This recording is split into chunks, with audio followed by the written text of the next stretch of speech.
Hola, buenos días. Bienvenidos una vez más a una charla de este ciclo especial de estrategias psicológicas para la integración de equipos deportivos. Yo soy Gloria Vicencio y soy psicóloga de la DGDU. Continuando con el tema de la sesión pasada, que son técnicas y dinámicas de integración grupal, a mí me toca dar la parte 2. Y primero vamos a hacer una recapitulación de lo que vimos la sesión pasada. ¿Qué son?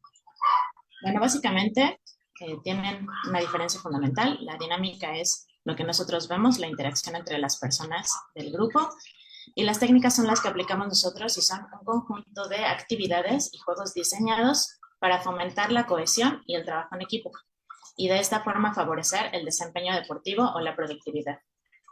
Cada una de estas técnicas tiene objetivos y requisitos propios y se debe elegir la que mejor se ajuste a nuestra población y al momento en el que están. ¿Para qué sirven?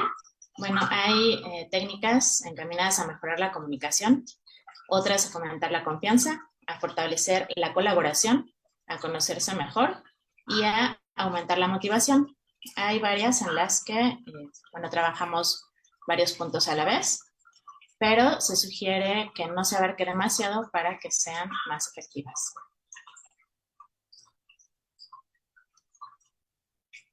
Dependiendo de la bibliografía que consultemos, pero podemos encontrar que hay algunas orientadas a la simulación y la práctica de habilidades, tales como las dinámicas de rol o role-playing, que es una técnica que involucra a dos o más personas representando roles específicos en una situación simulada o pretendida para practicar habilidades o explorar diferentes perspectivas. Por ejemplo, el liderazgo. Fomenta la empatía, la comunicación, la resolución de problemas y la toma de decisiones. Para organizar una de estas técnicas, tenemos que establecer pasos. Paso número 1, tenemos que definir claramente los objetivos y los contenidos que se va a trabajar. Tenemos que generar las parejas o los grupos de trabajo. Y bueno, por ejemplo, en el caso de liderazgo, es muy recomendable que los roles se vayan rotando entre los participantes. Presentamos la actividad al grupo y evaluamos las intervenciones. Al final de todas estas técnicas se da una retroalimentación general y a cada miembro del equipo de ser necesario. Por ejemplo, también tenemos otras que son emociones imprevisibles. Estas sirven para adaptar las estrategias de comunicación entre los miembros del grupo. Parte importante de entrenar juntos es también conocer a nuestros compañeros de equipo. Y muchas veces no sabemos cómo van a reaccionar en determinadas circunstancias. Entonces, cuando sucede, muchas veces no sabemos qué hacer o cómo abordar pues para solucionar el problema o brindarle a mi compañero el apoyo necesario. Entonces, con esta dinámica de emociones imprevisibles, justamente lo que ensayamos es qué vamos a hacer si nos ocurre o cuándo nos ocurre. Tenemos otras que son orientadas a la resolución de problemas. El típico brainstorming o tormenta de ideas, en donde todos los miembros aportan ideas cortas para la solución de problemas en particular. Nosotros podemos brindar esta temática o puede ser sugerida por los mismos miembros del equipo. También podemos hacer diseños de proyectos que fomentan la planificación y la organización. Un formato más lúdico puede ser la búsqueda del tesoro, por ejemplo, o ellos mismos pueden proponer qué proyecto se quiere abordar. Por ejemplo, podría ser la organización de una táctica en un partido. Hay algunas que están orientadas a la recolección de información y la colaboración. Podemos tener una pizarra o un mural colaborativo en donde todos los miembros del equipo plasmen ahí sus ideas. Hay otras dinámicas orientadas a fomentar la relación entre los miembros. Por ejemplo, tenemos una que a mí me gusta mucho, es muy divertida y se llama la fiesta, pero la podemos sustituir también por el entrenamiento o la competencia. Básicamente, nos ponemos en un círculo y decimos nuestro nombre y lo que llevaríamos a una fiesta. Lo que llevamos a la fiesta tiene que ver con la primera letra de nuestro nombre. Entonces, por ejemplo, en mi caso sería, pues yo me llamo Gloria y voy a llevar globos a la fiesta. Entonces, el siguiente participante tiene que decir, bueno, ella se llama Gloria, va a llevar globos a la fiesta, y yo me llamo, por decir, Alejandro, y voy a llevar el alma de la fiesta. O sea, muchas veces lo que llevan puede o no ser un objeto, puede ser una actitud o algo así, y entonces la dinámica muchas veces es muy, muy divertida. Tenemos otra que también sirve para romper el hielo, que es compartir un recuerdo divertido. Puede ser del deporte o puede ser personal, no importa, el chiste es que todos tengan algo que compartir en grupo. Para mejorar la comunicación, podemos ensayar parafrasear al compañero. ¿Qué es esto? Es hacer un resumen sin tratar de cambiar mucho las palabras utilizadas para entender, para darle a entender a nuestro compañero que lo escuchamos, que prestamos atención y que le entendimos, que comprendimos el mensaje que nos está intentando transmitir. Esto es muy útil porque en muchos de los equipos, uno de los principales factores a trabajar o a mejorar es la comunicación. Muchas veces el mensaje no llega. Tenemos el emisor, tenemos el receptor, tenemos el mensaje, pero muchas veces no se entiende porque el código no es compartido. Por ejemplo, si yo estuviera en un equipo de béisbol y me están hablando de una jugada y yo no la conozco, yo no entiendo los términos que se usan en el deporte, pues nunca va a llegar el mensaje o lo puedo entender de forma diferente. Entonces es importante que la comunicación siempre sea uno de los focos a trabajar. Tenemos otros ejemplos, por ejemplo, de resolución de problemas. Hay uno que yo le puse el gato salvaje, porque es como el gato que todos conocemos, de crucecitas y bolitas, pero es en un formato más activo y está modificado. Ahorita se los muestro, pero básicamente dividido en 2 equipos y la diferencia está en que cada integrante puede poner el color o la cruz o el material que le haya tocado a su equipo o puede quitar del equipo contrario.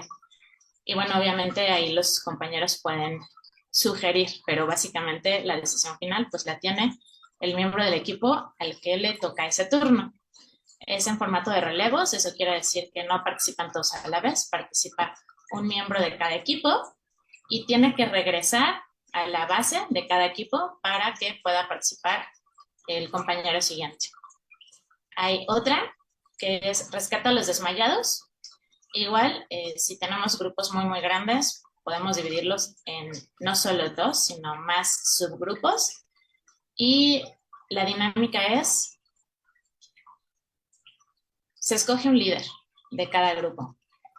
Y ese líder, junto con su grupo, tiene que planear la mejor estrategia para llevar a todo su equipo que está desmayado de un lado hasta el otro lado. Entonces, bueno, ahí tiene mucho que ver, por ejemplo, la estrategia a usar.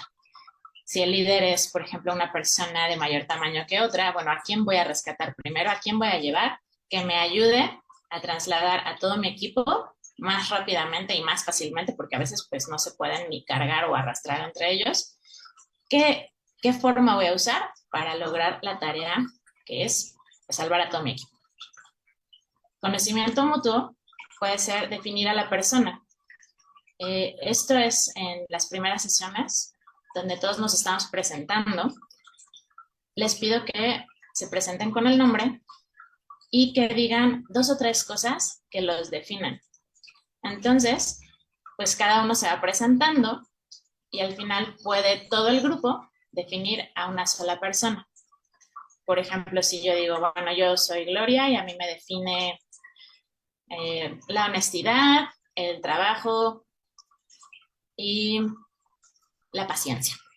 Entonces, al final yo les pido a todos que me definan y entonces voy a ver también si se acuerdan de los nombres y de lo que dijo cada miembro que lo definía. Otra, para conocernos un poquito más, es el de los nombres acrónimos. Este también es una técnica divertida y tiene que ver con, obviamente, hacer un acrónimo de el nombre de cada quien y ponerle un adjetivo calificativo por cada una de las letras. Por ejemplo, en mi caso, ¿no? Gloria. G por gustosa, L por leal, O por optimista, R por respetuosa, I por íntegra y A por animada, por ejemplo, ¿no? Y entonces, así cada uno va diciendo los adjetivos que le puede poner a cada una de las letras de su nombre. Y al final, bueno, todos pueden participar y tratar de recordar cuáles son los adjetivos que integraban el acrónimo del nombre de cada uno.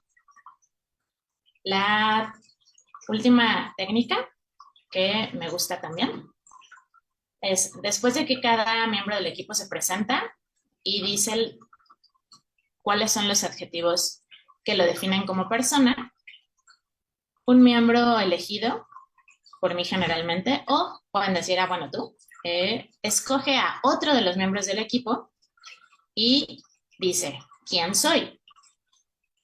Y se tiene que acordar de una persona y de lo que dijo esa persona de sí misma. Entonces, entre todos los miembros del equipo van a tratar de adivinar de qué persona está hablando. Y bueno, una de las cosas importantes a considerar es que no siempre tenemos los mismos materiales. Por ejemplo, en esta sesión trabajamos en un cuarto, eran bastantes, y pues ese era el material con el que contábamos. Entonces, este tipo de escenario pues nos da muy bien para las primeras técnicas de presentación.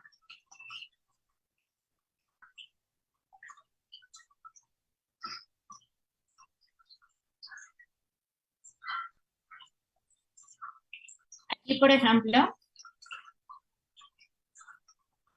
es un grupo bastante grande y se les pidió elegir al líder. Entonces, este líder tuvo que poner una secuencia de acciones variadas y dar las instrucciones para que entre todos completaran la tarea. Se les da pues determinado número de intentos porque, por ejemplo, en este caso, pues no solo tenía que ver con actividades tan simples, sino con muchas que ya habíamos estado calentando o practicando en sesiones anteriores de coordinación visomotriz. En este caso eran pues ya más complejas. Podemos hacerlo en grupos pequeñitos también.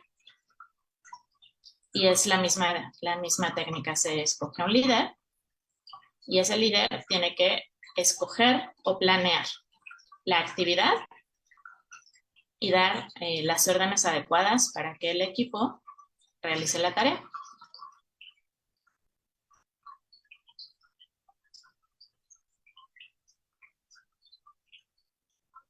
En muchas de estas técnicas, también, además, bueno, de la evidente coordinación visomotriz que se requiere para hacerlo de manera exitosa,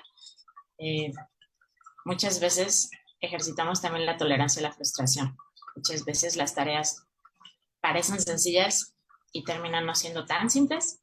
Y bueno, pues a seguir trabajando, porque al final es un juego, es divertido y nos ayuda también.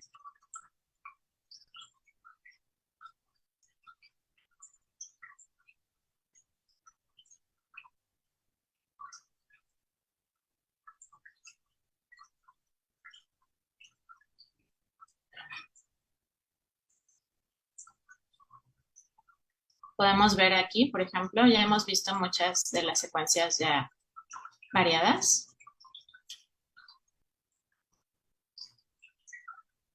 Muchos de los movimientos sí los practicamos con anterioridad, otros no, otros fueron elegidos en ese momento.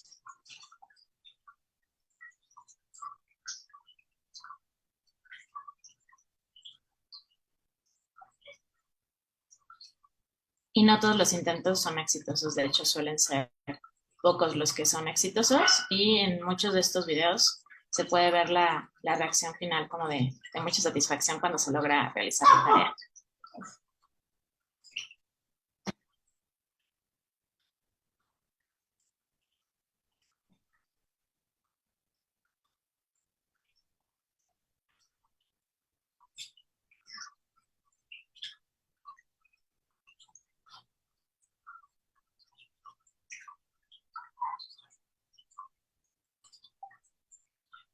Este video es el que les platicaba yo del gato salvaje.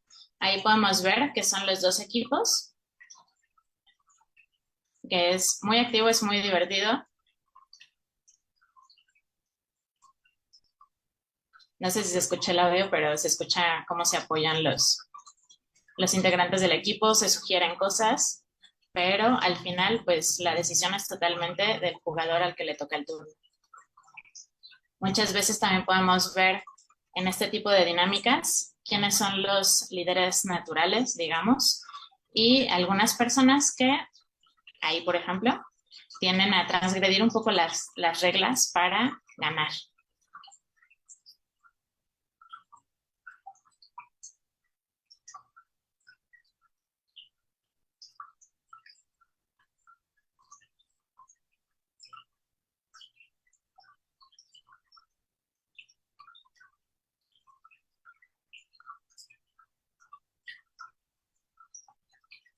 Este es un poquito larguito, tomamos varios turnos.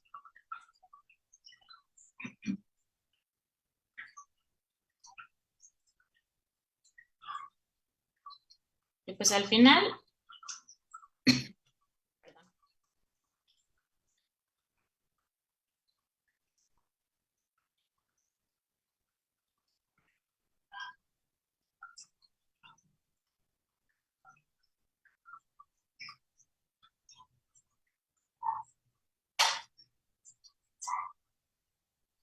perdón, creo que me salí de la pantalla.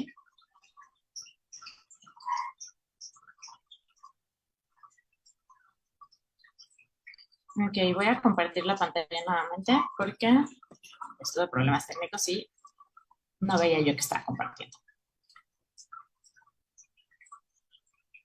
Ok, sí, se trabó. Tampoco veía Zoom, no veía nada, veía mi escritorio.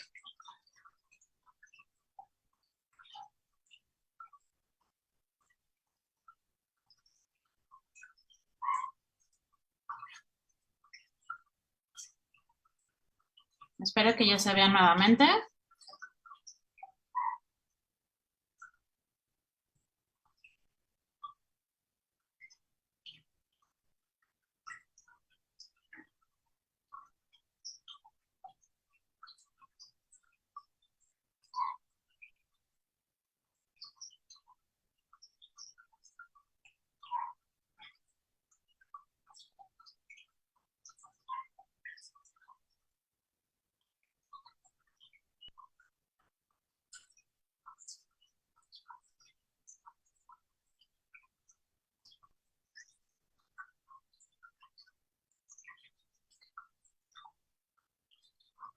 Bueno, este video era mucho más largo, pero creo que ya vimos lo suficiente, ya se entendió muy bien la técnica que usé.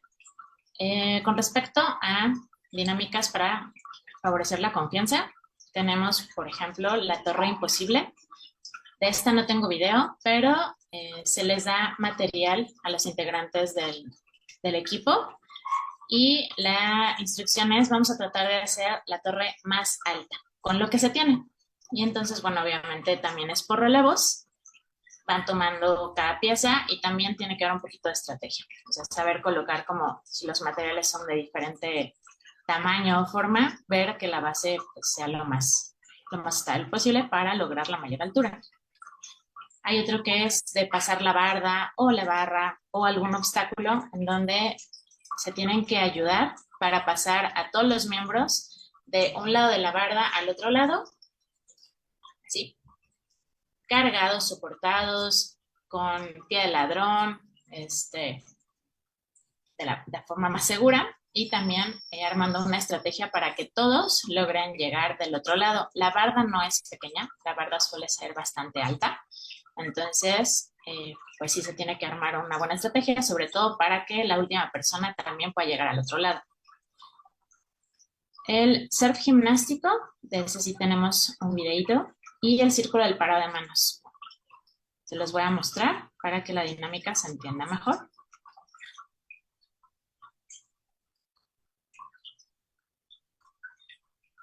En el círculo del parado de manos, todas las integrantes trabajan por pares al principio. Una de ellas se para de manos, la otra la sostiene Y a la orden del líder tienen que hacer un cambio de pareja,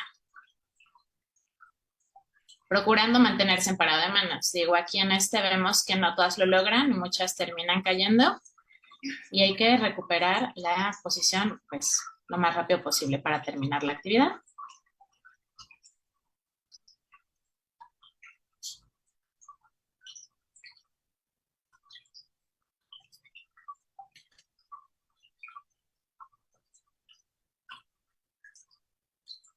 El del surf gimnástico no se alcanzó a ver, se iba a trabar otra vez, pero les explico rápidamente.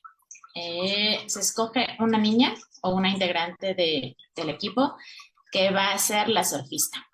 La tabla de surf va a ser un colchón rígido y el resto del equipo va a tratar de llevar a la surfista, imaginemos que esta es la tablita, y la niña está aquí arriba, y entonces todas las integrantes del equipo se ponen como si fueran rueditas. Ellas ruedan, la tabla gira sobre todo el equipo y tienen que llegar hasta el otro lado. Entonces es de cooperación, es de confianza y pues de integración también.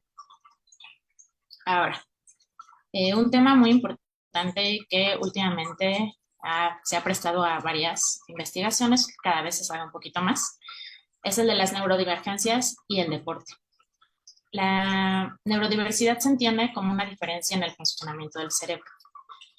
Comprende diferencias en el procesamiento de la información, el pensamiento, el aprendizaje, la comunicación y la interacción con otros. Algunas características de esta diferencia en el funcionamiento del cerebro pueden incluir el hiperfoco y la alta atención al detalle. Y esto es justamente lo que hace a estas personas neurodivergentes destacar en algunos deportes. Te permite concentrarte por tiempo prolongado porque es una actividad que te gusta, que te apasiona. Y bueno, hay otras características que pueden impactar en áreas como la sensorial, la cognitiva, la comportamental y la social. Hay muchos que tienen dificultades con el entorno, con ambientes ruidosos, con luces muy intensas, con exposición al público.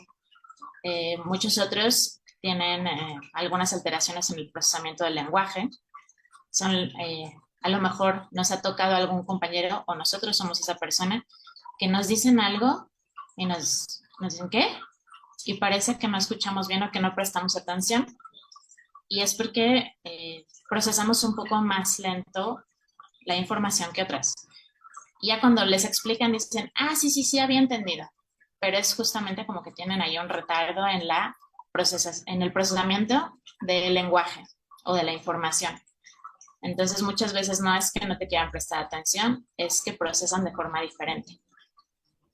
También tienen diferencias en la forma de relacionarse con otros.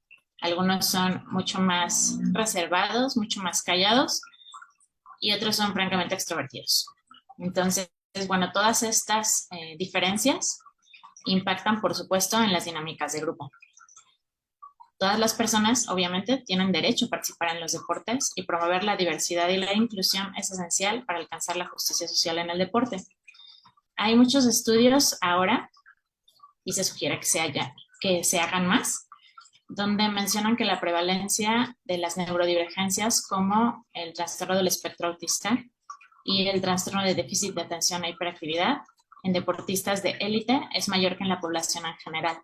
Entonces, nos los vamos a encontrar, ¿ok? Participando activamente en nuestros deportes y tenemos que trabajar de forma que fomente la salud mental también.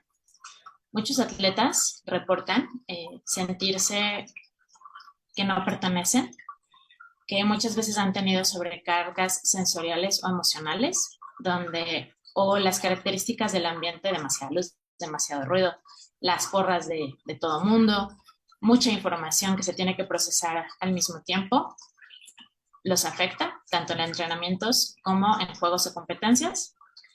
También puede ser una sobrecarga emocional, que se sienta demasiado todo.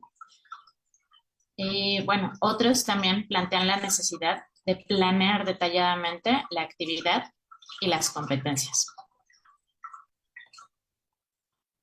Algunos deportistas neurodivergentes famosos son Michael Phelps, y ahí lo vemos con muchas de las medallas que ha obtenido, Dennis Rodman y Simone Biles. Entonces, como podemos ver, se encuentran en deporte de élite y tenemos que saber que muchas de las diferencias de procesamiento cerebral que tenemos van a impactar también en estas dinámicas de grupo. Y pues por mi parte, eso sería todo. Les agradezco mucho haber estado en esta transmisión. Un agradecimiento especial para el equipo representativo de béisbol que me ayudó a la filmación de estos videos.